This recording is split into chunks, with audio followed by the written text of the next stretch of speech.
Sisi tunazo definition tofauti kuhusiana na hili neno ugumba.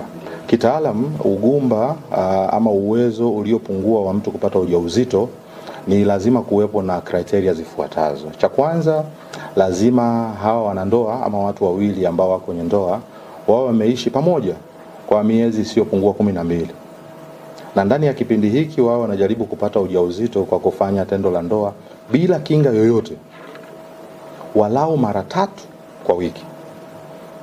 Kwa hiyo tukiweza kumit criteria hizi, tunasema hawa wana changamoto ya kupata ujauzito. Na mimi wasipendi sana kutumia maneno kama ugumba na utasa, kwa sababu yanaweza kuleta unyanyapaa kwa namna moja ama nyingine kwenye jamii zetu. Kwa hiyo tunasema uwezo uliopungua wa watu kuweza kupata ujauzito, iwapo wamekaa kwa pamoja kwa miezi isiyopungua 12 wakifanya tendo la ndoa walau mara 3 kwa wiki bila kutumia aina yoyote ya kinga.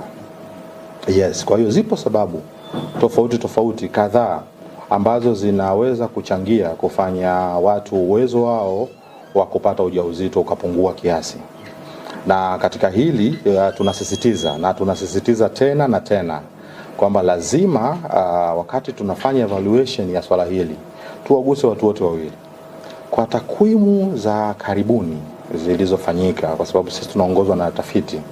Kwa tafiti za karibuni zilizofanyika imeonyesha changamoto ya kupata ujauzito kwa siku za karibuni imekuwa kwa zaidi ya 50.4 ikisababishwa na mtu mume. Kwa kiwango kwa muda mrefu tumekuwa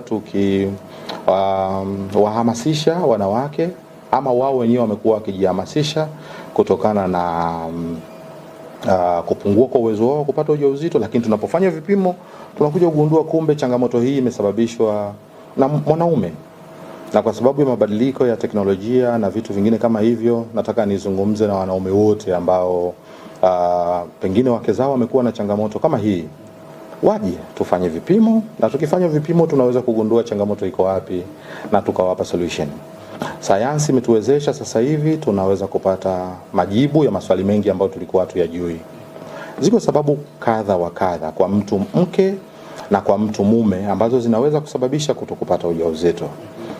Mojawapo ikiwa ni uwezo mdogo wa mayai ama ubora wa mayai kupungua kwa mwanamke, na hii inaweza kusababishwa na vitu vingi sana.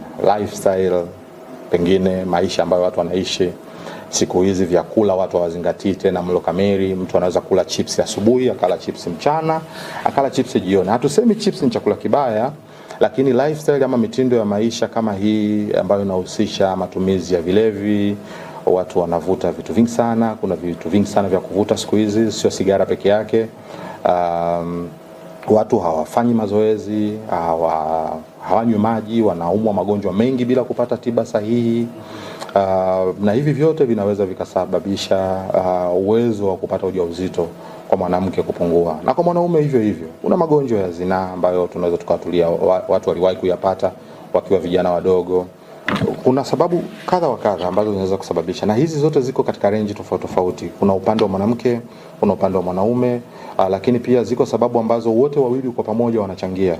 Kwa mfano, kutokuweza kufanya tendo la ndoa kwa wakati, especially kile kipindi ambacho tunasema ni fertility window, ama kipindi ambacho mtu anaweza kubeba ujauzito, ama magonjwa ya zinaa, ama kuziba kwa mirija ambayo na mara nyingi huwa ni complication ya magonjwa ya zinaa. Na pia kumekuwa siku za karibuni na tatizo linaloitwa hormonal imbalance. Watu wengi wanaenda wanaambiwa nimeambiwa nina hormone zangu hazijabalance vizuri. Nataka niwaambie kwamba hormonal imbalance sio ugonjwa, isipokuwa mara zote hormonal imbalance ni matokeo ya ugonjwa fulani ambao unaweza kuathiri sio tu sehemu moja ya mwili ama via vya uzazi vya mwanamke. Na hormone inaweza disbalance pia kwa mwanaume, kama hormone ya testosterone kwa mfano ambayo iko chini, ikiwa chini zaidi inaweza kumfanya mtu asiweze kutengeneza mbegu vizuri. Lakini uzuri ni kwamba vyote hivi tukivipima tunaweza kujua na tukasema okay, hiki ndicho ambacho kimesababisha uwezo wako wa kumpa mke wako ujauzito ama mpenzi wako ujauzito kupungua. Kwa hiyo niwaite tena wanaume kwamba ni hivi vitu hatupigi ramli, tunafanya vipimo, sio gharama.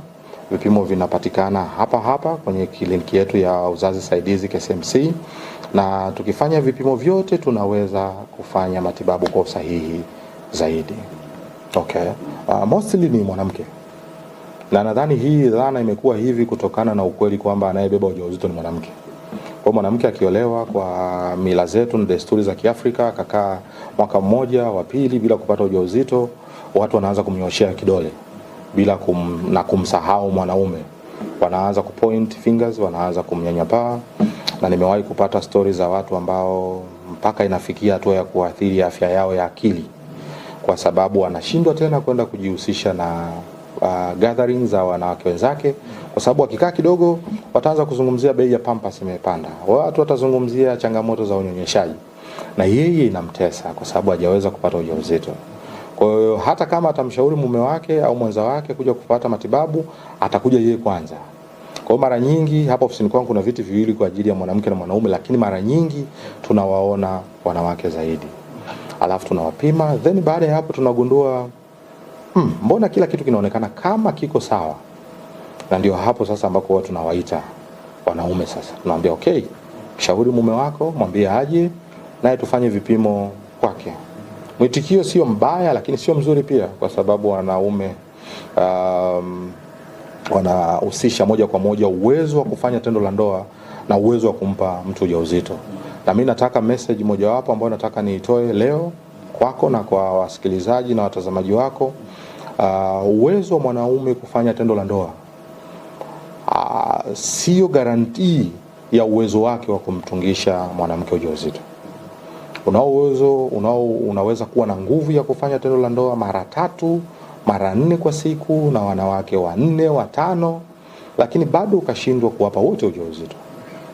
Kwa hiyo ni changamoto, na tunashauri watu waje hata kama anaweza kuperform vizuri. Anaweza kusema daktari, mimi kama ni show kweli napiga show na wanawake wangu wote wanaridhika, lakini hawapati ujauzito. Tukija kupima tunagundua okay, pamoja na kwamba uwezo wake wa kufanya tendo la ndoa ni mzuri kama yeye anavyosema, lakini kumbe anachokitoa, mbegu anazotoa aidha ni chache, ama yawezekana zina changamoto ya shepu, kichwa cha mbegu ni kikubwa kuliko kawaida, ama nyingine tunazikuta zina mikia miwili. Kwa hiyo ukipiga upande huu na ukapiga upande huu, hakuna sehemu yote ambayo mbegu itaenda, ama zina ubora ambao sio mzuri, ile DNA content ya kwenye hii mbegu yake sio nzuri kuweza kumpa mtu ujauzito.